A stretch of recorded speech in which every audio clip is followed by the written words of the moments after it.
gamer grade. What is up guys, as usual it's Jay, and in this video I'll be teaching you the quickest and easiest method to easily beat the Great Shinobi Owl main boss. If that sounds good to you, then make sure to punch that thumbs up real good. There are 2 phases in this boss battle, 1 health bar per phase. For phase 1, you'll be using the Ichimonji double combat art. And for phase 2, you'll want to replace this for Mortal Draw, which utilises the Mortal Blade.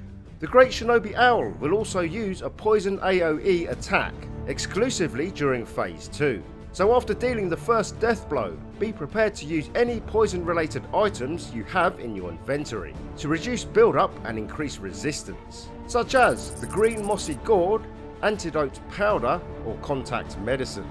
It's worth noting, only the antidote powder has the ability to remove the poison status abnormality. The Great Shinobi does not perform any perilous unblockables. However, he possesses a large array of powerful attacks and quick combinations that can quickly drain your health in a blink of an eye, which more than makes up for the lack of a kanji. His posture bar recovers very quickly when his health is high, so keep things simple and train your focus on damaging his vitality for the entire battle. The most important skill you need to master to follow this guide is the simple but highly effective dodge. The dodge has a generous number of invincibility frames, and when timed with the attack combos performed by the Great Shinobi, you can avoid all incoming damage while remaining in close proximity, leaving you in perfect position for a series of counters. Proficiently learning this technique is key to quickly winning this battle, so it's worth spending a good 15 minutes or so simply learning to dodge his various attack combinations. Once you feel confident dodging most of his attacks while remaining up close and personal, only then move on to learning the countering techniques. The Great Shinobi will raise his left arm to throw 2 shuriken, then flip forward into the air and perform a spinning vertical slam attack. This move is called the spinning overhead slam. Simply dodge to the left or the right to avoid both shuriken as well as the finishing slam. Then while he's recovering, immediately perform a double Ichimonji. As soon as the second Ichimonji attack lands, spam the dodge button to dodge his horizontal counter. Then keep spamming the attack button to keep the pressure on him until he either jumps back out of range or deflects one of your attacks. If he jumps back, then stop attacking and prepare to dodge his next attack combo. However, if he deflects, then press the block button twice as soon as you notice the deflect animation and sound, as this will deflect his 2 upcoming counters. Then dodge backwards immediately after deflecting his second counter to avoid his firecracker, which he sometimes fires off after deflecting a few of his attacks.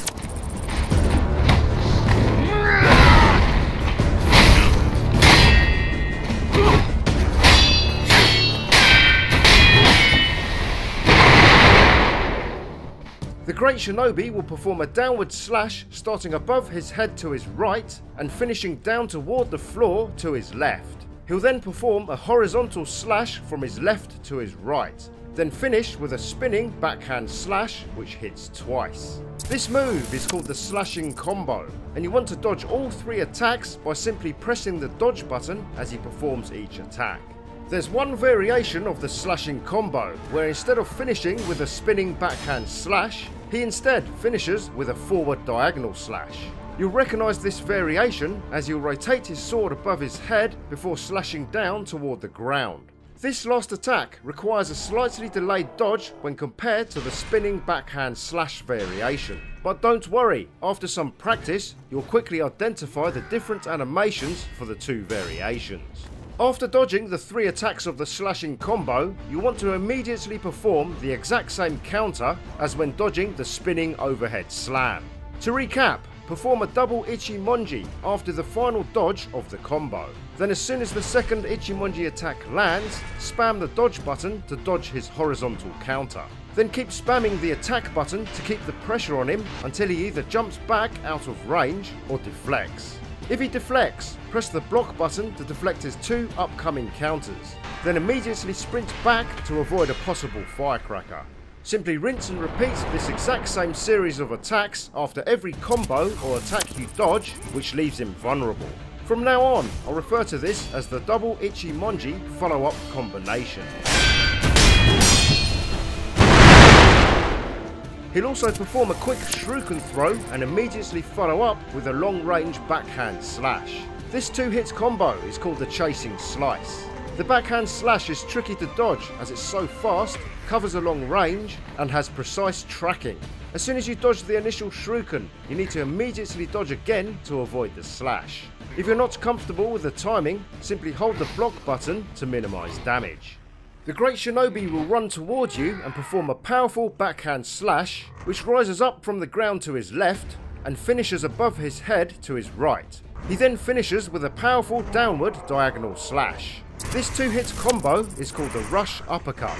Although powerful, this combo is highly telegraphed, and both hits can be comfortably dodged.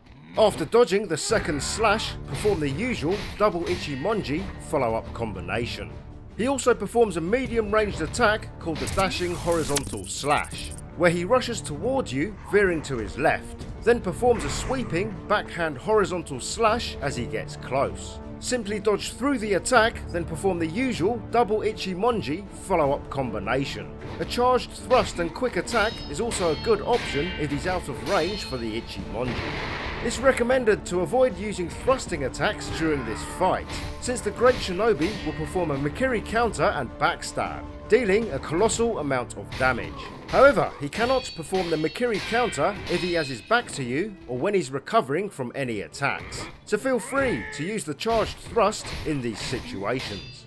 The Great Shinobi will extend his left hand and release a bomb that disperses into a green cloud of mist. This move is called the healing seal, and if you come into contact with the mist, it will prevent you from using any restorative items for 30 seconds, apart from rice. So if you need healing when you're affected by the seal, using rice is your only option, until the 30 seconds has passed. The best way to avoid the healing seal is to simply dodge away. You may be tempted to attack when he releases the bomb, but the chances of you being affected by the seal if you remain close is quite high.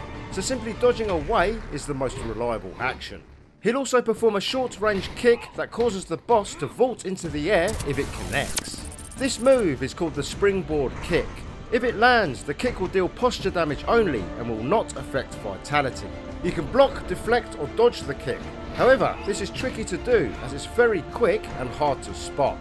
If the kick lands during phase 1, he'll vault backwards and throw 5 shuriken mid-air. The best way to avoid the shuriken is to hit the dodge button shortly after the springboard kick lands, allowing you to duck under the incoming projectiles. Alternatively, blocking and deflecting also work well. After releasing the shuriken and landing, the boss will perform any number of moves, so be prepared to dodge and counter his next combo. Okay, the final 2 moves that the Great Shinobi will perform are exclusive to phase 2 only. These are the Poison Splash and the Smoke Bomb. He'll perform the Poison Splash immediately after a springboard kick. Unlike in phase 1 where he'll throw 5 shuriken while in the air, he'll instead throw poisonous fluid which covers a large area of the ground for 20 seconds before fizzling out. Coming into contact with the fluid will cause gradual poison build-up, so remaining out of the affected area is vital. As soon as he connects with the springboard kick, instead of dodging forward as you did in phase 1 to avoid the shuriken, you want to instead dodge backwards away from the fluid to stay unaffected. As a reminder, the green mossy gourd, antidote powder and contact medicine will all increase poison resistance, but only the antidote powder will cure the poison status once afflicted.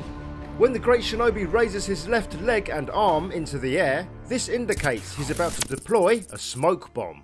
If you're caught in the blast, you'll be stunned for a second and your lock on to the boss will be lost. To prevent this, as soon as you notice his left knee raise, sprint backwards and out of range. Then lock back onto the boss once you're at a safe distance.